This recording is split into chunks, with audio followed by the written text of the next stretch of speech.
Um tema que é muito recorrente nas notícias é a tão falada pensão alimentícia. Eu duvido que você não lembre de pelo menos um caso de algum famoso que deixou de pagar a pensão. E isso é ainda mais comum do que você imagina. Com o crescimento exponencial dos divórcios e dos filhos fora do casamento, o direito à pensão alimentícia tem se tornado cada vez mais frequente. E com isso, esse serviço de buscar pensão alimentícia tem se tornado cada vez mais comum no dia a dia dos advogados. E eu posso te provar isso com números. Pelo relatório anual do CNJ, nós tivemos em 2024 864 mil processos referentes a ações de pensão alimentícia, sendo o quarto assunto mais demandado na Justiça Estadual brasileira. E isso mostra o tamanho do mercado para você atuar em 2025. Mas olha só, em agosto de 2024, o STF decidiu na ADPF 591 que é possível pedir a pensão alimentícia sem a representação de um advogado. E a pergunta que fica é se isso facilita mesmo a vida de quem precisa da pensão alimentícia ou se isso pode complicar ainda mais. Então hoje eu vou te explicar tudo o que você precisa saber sobre a pensão alimentícia, o que ela é, quem tem direito a recebê-la e quais são os papéis do advogado na representação em processos de pensão alimentícia. E eu também vou te trazer dois casos práticos reais para a gente ver na prática como funciona a atuação do advogado nesse serviço. E para começar, vamos entender o básico, que é a pensão alimentícia. Apesar do nome, ela não se restringe a comida e alimentos. Ela é um valor pago de uma pessoa para outra para suprir as necessidades básicas dela. Dentro dessas necessidades básicas, a gente tem, claro, alimentos, mas a gente também tem lazer, educação, moradia e por aí vai. No Brasil, esse direito é regulado pelo Código Civil e pela Lei 5.478 de 68. E a ideia é muito simples: equilibrar a necessidade de quem recebe com a capacidade de quem paga. No entanto, na prática isso é muito mais difícil do que parece. E agora, vamos entender quem pode pedir a pensão alimentícia. O caso mais comum, mais frequente que você deve ver, são de pais que não detêm a guarda de filhos e precisam pagar esse valor para o outro genitor para que ele supra as necessidades do seu filho. E esse direito dos filhos, eles geralmente vão até completar a maioridade, ou seja, 18 anos. No entanto, ele também pode ser estendido até os 24 anos para aqueles filhos que estão estudando e não possuem capacidade financeira para se sustentar. E não para por aí. Ex-cônjuges e ex-companheiros também podem pedir a pensão alimentícia, desde, claro, que comprovem a necessidade financeira daquele valor e a capacidade do outro pagar. E nos casos em que os pais não têm condições de pagar a pensão, até os avós podem ser chamados para pagar a pensão para os seus netos. E além disso, até os filhos podem ser chamados para pagar a pensão para os seus pais, para os seus ascendentes em estado de necessidade. Bom, já deu para notar que é um direito bem amplo em que tudo vai depender da situação concreta de cada um para saber se tem direito ou não à pensão alimentícia. Então agora, deixa eu te trazer alguns artigos de lei importantes para a gente entender melhor sobre o tema. O direito à pensão alimentícia se encontra previsto na nossa lei maior. Então lá no artigo 229 da Constituição, a gente tem o seguinte: os pais têm o dever de assistir, criar e educar os filhos menores. E os filhos maiores têm o dever de ajudar e amparar os pais na velhice, carência ou enfermidade. Já no Código Civil, a gente tem dois artigos importantes. O primeiro deles é o 1694, que fala o seguinte: podem os parentes, os cônjuges ou companheiros pedir uns aos outros os alimentos de que necessitem para viver de modo compatível com a sua condição social, inclusive para atender às necessidades de sua educação. E no parágrafo 1º desse mesmo artigo diz que os alimentos devem ser fixados na proporção das necessidades do reclamante e dos recursos da pessoa obrigada. E o último artigo que a gente precisa analisar agora é o 1703, também do Código Civil, que fala: para a manutenção dos filhos, os cônjuges separados judicialmente contribuirão na proporção de seus recursos. Bom,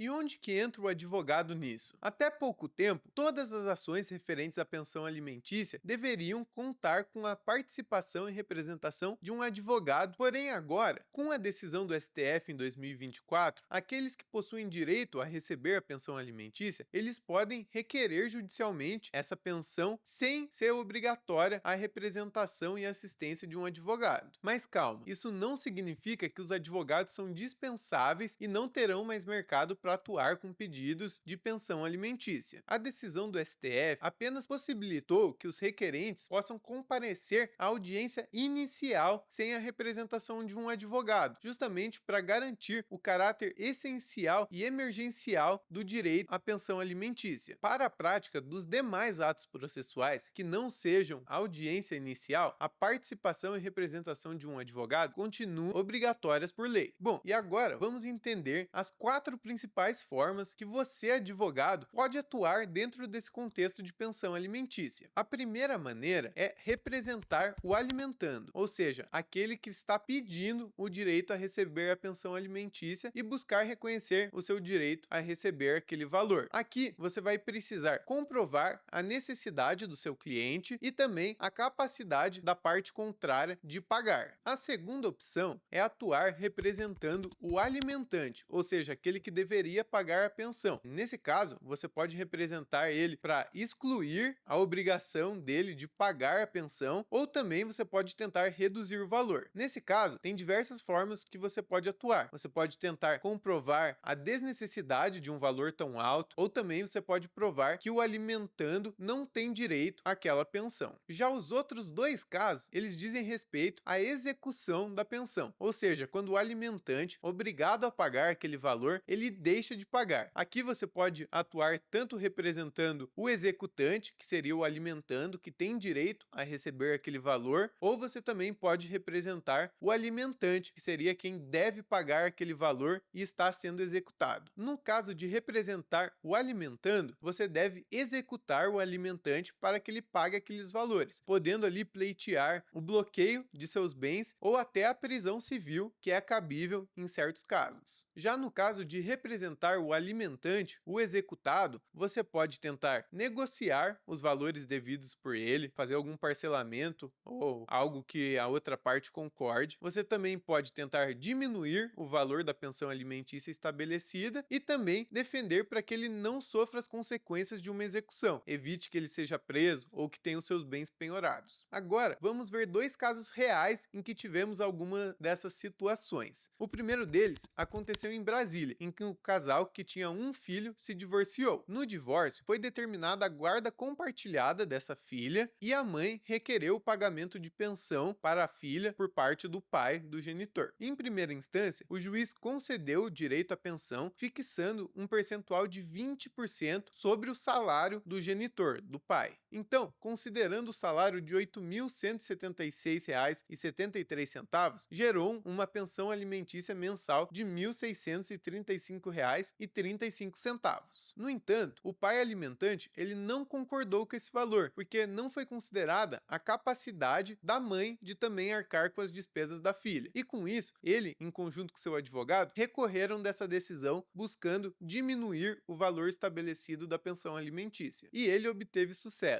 O tribunal entendeu que a pensão fixada contra o genitor não considerou a possibilidade financeira da genitora de arcar com as despesas da prole. Dessa forma, foi reduzido o percentual para 15%, resultando em uma pensão alimentícia de R$ 1.226,51. Agora, no segundo caso, a gente inverte os papéis. Então, nesse caso, a gente está representando o alimentando contra o alimentante que deixou de pagar a pensão alimentícia. E para resumir esse caso, a pensão alimentícia já tinha sido fixada pelo juiz em um salário mínimo. Porém, o alimentante estava descumprindo a sua obrigação no último ano. Em alguns meses, ele efetuou um pagamento menor do que um salário mínimo, e em outros meses, ele não efetuou pagamento nenhum. E depois de várias tentativas extrajudiciais que não surtiram efeito, a mãe decidiu executar o devedor, ou seja, o pai do filho, em favor do filho, que é quem tem direito a receber a pensão alimentícia. E o advogado explicou para a cliente que ela teria 2 opções. Ela poderia optar pela execução do alimentante a partir do rito da prisão civil, de forma que, caso ele não pagasse aquele valor e não apresentasse uma justificativa absoluta para não efetuar aquele pagamento, ele poderia ser preso por 1 até 3 meses, ou a segunda opção, que seria seguir o rito da penhora, de forma que se o genitor não efetuasse o pagamento dos valores inadimplidos, ele teria os seus bens bloqueados e penhorados para que o débito fosse quitado. E aqui, para a gente entender melhor, é importante a gente ler alguns trechos de lei. Então, começando lá pelo artigo 528 do Código de Processo Civil. No cumprimento de sentença que condene ao pagamento de prestação alimentícia ou de decisão interlocutória que fixe alimentos, o juiz, a requerimento do exequente, mandará intimar o executado pessoalmente para que em 3 dias pague o débito, prove que o fez ou justifique a impossibilidade de efetuá-lo. Já no parágrafo 3º a gente tem que, se o executado não pagar ou se a justificativa apresentada não for aceita, o juiz, além de mandar protestar o pronunciamento judicial na forma do parágrafo 1º, decretar-lhe-á a prisão pelo prazo de 1 a 3 meses. E por fim, o parágrafo 7º desse artigo, que diz que o débito alimentar que autoriza a prisão civil do alimentante é o que compreende até as 3 prestações anteriores ao ajuizamento da execução e as que se vencerem no curso do processo. E a partir disso, a gente pode verificar aqui uma vantagem imediata e uma desvantagem do rito da prisão civil. A vantagem é que, por ser ameaçado, ter a possibilidade de ser preso, geralmente os genitores pagam na hora os valores que eles devem. Já como desvantagem, a justificativa para esse pedido apenas compreende os últimos 3 meses inadimplidos. Ou seja, se ele pagar esses últimos 3 meses, ele não será preso. Ele não vai ser obrigado a pagar os valores anteriores a esse período sob a ameaça de ser preso. Então, explicado isso para a cliente e também por ela saber que o alimentante ele possui alguns bens em seu nome, ele possui alguns saldos em conta bancária, eles optaram por seguir o rito da penhora, de forma que fosse possível cobrar todos os valores e não somente os últimos 3 meses. Então, foi proposta a execução a partir ali do rito da penhora. O executado, ele não efetuou o pagamento a partir da intimação no prazo legal e com isso os seus bens foram bloqueados. Então, os saldos em conta corrente do executado, eles foram bloqueados e convertidos para pagamento da dívida. E o valor da dívida, ele foi atualizado. Então, utilizando aqui o cálculo de atualização de débitos do cálculo jurídico, a gente chegou a um total de R$ 18.459,36,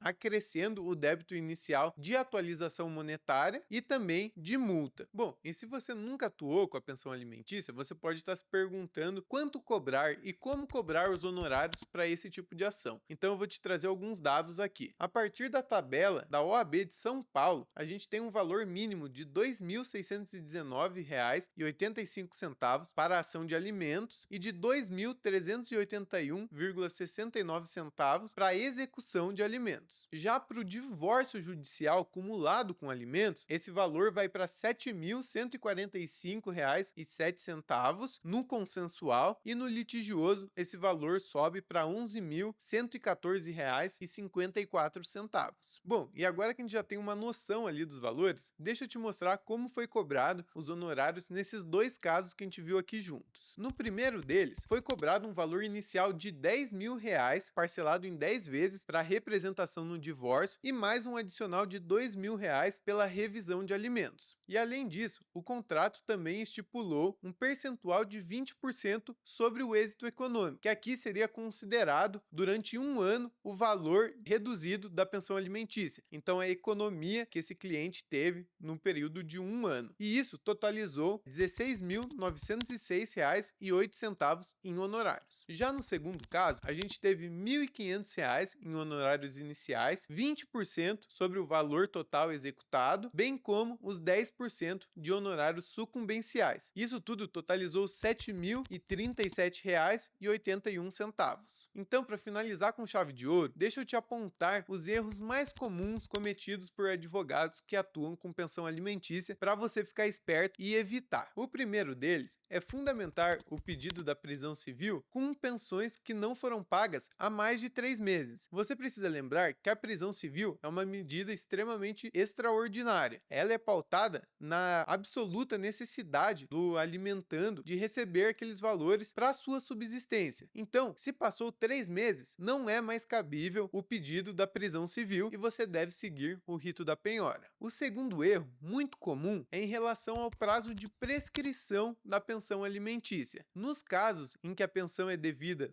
de pai para filho, você precisa lembrar que a prescrição fica suspensa até que seja extinto o poder familiar. Então, na maioria dos casos, o executado ele não pode alegar a prescrição do direito à pensão alimentícia, justamente porque ela só passa a contar a partir do momento em que o poder familiar é extinto. Ou seja, isso ocorre normalmente quando o filho completa a sua maioridade aos 18 anos. Outro erro é solicitar direto os alimentos avoengos, ou seja, tentar que os avós sejam compelidos a pagar a pensão alimentícia. Você precisa lembrar que os alimentos avoengos, eles têm um caráter subsidiário, então eles só vão ser possíveis nos casos em que os genitores não tiverem condições, seja parcial ou total, para adimplir com a pensão alimentícia. E o último erro, e mais comum de todos, é ao calcular o valor da pensão alimentícia. Eu tenho certeza que você já ouviu alguém falando que a pensão alimentícia é 30% sobre o salário do genitor. No entanto, isso está